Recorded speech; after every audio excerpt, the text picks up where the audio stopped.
મિત્રો, હું બસમાં મુસાફરી કરી રહ્યો હતો ત્યારે એક સુંદર વિધવા યુવતી આવીને મારી બાજુમાં બેસી ગઈ. તે ઉદાસ લાગતી હતી. તેને કામની જરૂર હતી. તે મારી પાસેથી કામ માંગવા આવી હતી. પછી તે મારા જ ઘરમાં રહેવા લાગી. તે ખૂબ જ સુંદર અને ઈમાનદાર હતી. હું એકલો હતો, યુવાન હતો. એક રાત્રે તે મને પાણી આપવા આવી. રાત ઘણી વીતી ગઈ હતી. તેનું સૌંદર્ય મને આકર્ષ્યું હતું. નમસ્કાર મિત્રો, મારું નામ મંગેશ છે અને મારી ઉંમર 29 વર્ષની છે. હું એક મોટી પાપડની કંપનીમાં કામ કરું છું. એકવાર હું કંપનીના કામ માટે બહાર ગામ ગયો હતો અને જ્યારે પાછો આવતો હતો ત્યારે બસમાં મુસાફરી કરી રહ્યો હતો. મારી બાજુની બેઠક ખાલી હતી. બસ એક સ્ટોપ પર ઊભી રહી અને લગભગ 27-28 વર્ષની એક યુવતી બસમાં ચડી. તે બેઠક શોધતા શોધતા પાછળ તરફ આવી. તેના માથા પર સિંદૂર નહોતું, એટલે મને લાગ્યું કે કદાચ તે વિધવા હશે, પણ દેખાવમાં ખૂબ સુંદર હતી. ગોરો ચહેરો, મોટી મોટી આંખો, લાંબા ઘના વાળ અને ચહેરા પર થોડો ગુસ્સો અને દુઃખ સ્પષ્ટ દેખાતું હતું. તે મારી બાજુમાં આવી અને પૂછ્યું, અહીંયા કોઈ બેઠું છે? મેં કહ્યું, ના, બેસો. તે મારી બાજુમાં બેસી ગઈ. તેના હાથમાં નાનું બેગ હતું, જેને તેણે બેઠકની નીચે મૂક્યું અને શાંતિથી બેસી ગઈ. તેણે એક ગામની ટિકિટ લીધી અને આંખો વીંચી લીધી. મારું ધ્યાન સતત તેની તરફ હતું. તેની આંખોમાં આંસુ દેખાતા હતા. બારીમાંથી આવતા ઠંડા પવનને લીધે ધીમે ધીમે તે ઊંઘવા લાગી અને અચાનક તેનું માથું મારા ખંભા પર આવી ગયું. હું કંઈ બોલ્યો નહીં, પણ મનમાં વિચાર આવ્યો કે તેને કહું કે તમારું માથું મારા ખંભા પર છે. પણ પછી મનમાં થયું કે તે સૂઈ રહી છે, તો થોડી વાર સૂવા દઉં. થોડી વાર પછી તેને સમજાવ્યું કે તેનું માથું મારા ખંભા પર છે. તે તરત જ સીધી થઈ ગઈ અને માફી માંગવા લાગી. માફ કરશો, મને ખબર નહોતી રહી. મેં હસીને કહ્યું, કાંઈ તકલીફ નથી. અને ત્યારથી અમારી વાતચીત શરૂ થઈ. મેં કહ્યું, તમે ખૂબ ટેન્શનમાં લાગતા હતા અને થોડી વાર પહેલાં રડી રહ્યા હતા. શું થયું? શરૂઆતમાં તેણે કંઈ કહ્યું નહીં, પણ થોડા સમય પછી પોતે જ બોલવા લાગી. તેણે કહ્યું, હું એક જગ્યાએ કામ કરતી હતી, પણ માલિકે મારા પર ચોરીનો આરોપ મૂક્યો અને મને કામ ઉપરથી કાઢી મૂકી. 3 મહિનાનો પગાર પણ નથી આપ્યો. હું વિધવા છું. મારા પતિનું કેટલાય વર્ષ પહેલાં એક અકસ્માતમાં અવસાન થઈ ગયું છે. ત્યારથી મારી પરિસ્થિતિ ખરાબ થઈ ગઈ છે. હવે હું મારા ગામડે મારા ઘરે જઈ રહી છું.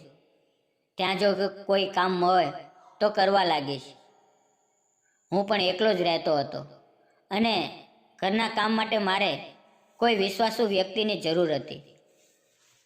પણ પુરુષ અને સ્ત્રી અજાણ્યા હોવા છતાં એક જ ઘરમાં રહેવાનો વિચાર થોડો અજીબ લાગતો હતો. મેં ધીમેથી કહ્યું, મારા ઘરે સફાઈ અને રસોઈનું કામ છે. જો તમને યોગ્ય લાગે તો આ મારું સરનામું છે. જો તમને બીજે કામ ન મળે તો આવી જજો. તેણે કંઈ પણ બોલ્યા વગર શાંતિથી મારી તરફ જોયું અને પોતાના સ્ટોપ પર ઉતરી ગઈ. જતી વખતે તેણે પાછળ વળીને મારી તરફ જોયું.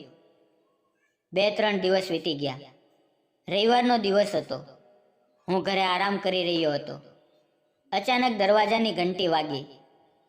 મેં દરવાજો ખોલ્યો તો સામે એ જ યુવતી ઊભી હતી. તેણે સાવ સાદી સાડી પહેરી હતી અને ચહેરા પર થાક હતો. તેણે હળવા સ્મિત સાથે કહ્યું, મારે કામ જોઈએ છે. એ દિવસે બસમાં તમે મને સરનામું આપ્યું હતું, તે લઈને હું આવી છું. હું બોલ્યો, આવો અંદર. મેં તેને પાણી આપ્યું અને બેસાડી. મેં પૂછ્યું, તમને કેટલો પગાર જોઈએ અને રહેવાનું શું?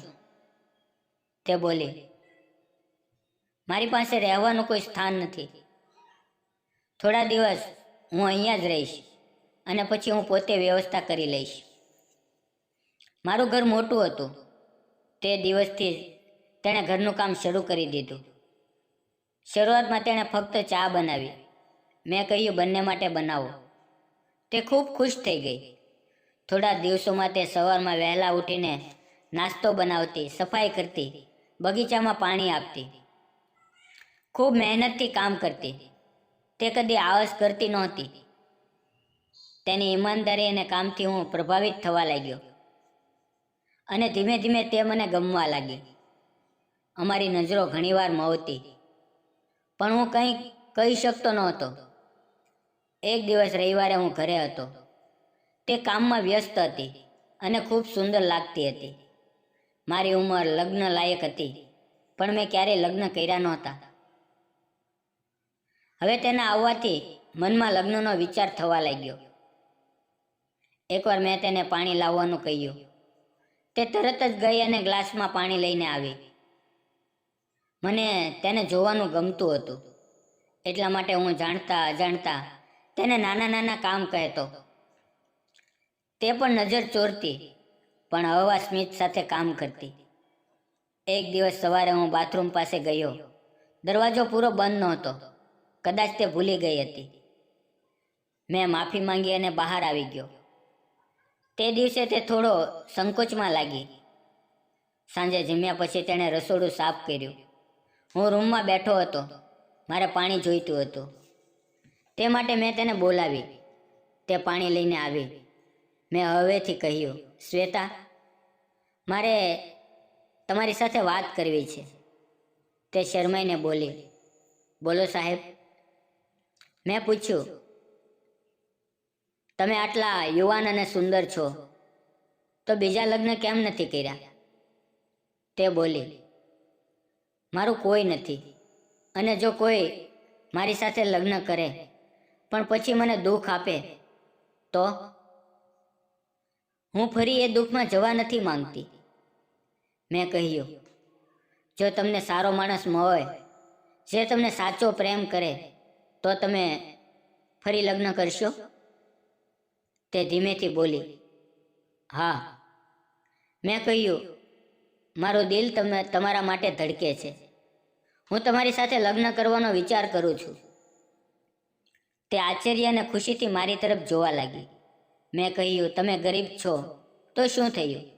તમે પણ સન્માનને પાત્ર છો. તેની આંખોમાં આંસુ આવી ગયા. એ દિવસથી અમે બંને એકબીજાની વધુ નજીક આવવા લાગ્યા. 3 મહિના પ્રેમ અને વિશ્વાસમાં વીતી ગયા. પછી હું તેને મારા ગામડે લઈ ગયો અને તેને મારા માતા પિતા સાથે પરિચય કરાવ્યો.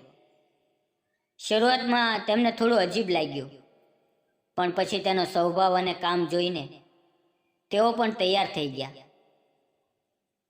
અમારા લગ્ન ધામધૂમથી થયા. ગામના ઘણા લોકોએ ટિપ્પણીઓ કરી, પણ મારા મિત્રો મને અભિનંદન આપતા હતા અને મને કહેતા કે તે એક સ્ત્રીનું જીવન ફરીથી સુંદર બનાવી દીધું. આજે શ્વેતા મારી ખૂબ કાળજી લે છે અને પ્રેમ આપે છે. હું પણ તેને કદી કોઈ વસ્તુની ખોટ પડવા દેતો નથી. અમારો પ્રેમ સાચા દિલથી છે અને એ જ સાચો પ્રેમ હોય છે, જે પૈસા કે સમાજને જોઈને નહીં, પણ દિલથી થાય. મિત્રો, શું મેં સાચું કર્યું કે ખોટું? કમેન્ટમાં જરૂર કહેજો. ક્યારેક પ્રેમ અણધાર્યો સ્થળે મળે છે. બસની બેઠક પર, બસ સ્ટોપ પર, જે કોઈ તૂટેલા દિલને નવી જિંદગી આપી જાય છે. સાચો પ્રેમ જાત, પરિસ્થિતિ કે ભૂતકાળ નથી જોતો. એ ફક્ત દિલ જુએ છે.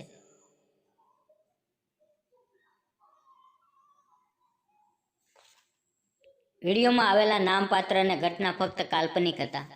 તેનો કોઈ પણ વ્યક્તિ, જાતિ કે ધર્મ સાથે સંબંધ નથી. ફરી મળશું આવતીકાલે એક આવા જ તે નવા વિડીયોની અંદર. ત્યાં સુધી આવજો અને વિડીયો પૂરો જોવા બદલ આપ સૌ મિત્રોનો દિલથી ખૂબ ખૂબ ધન્યવાદ મિત્રો.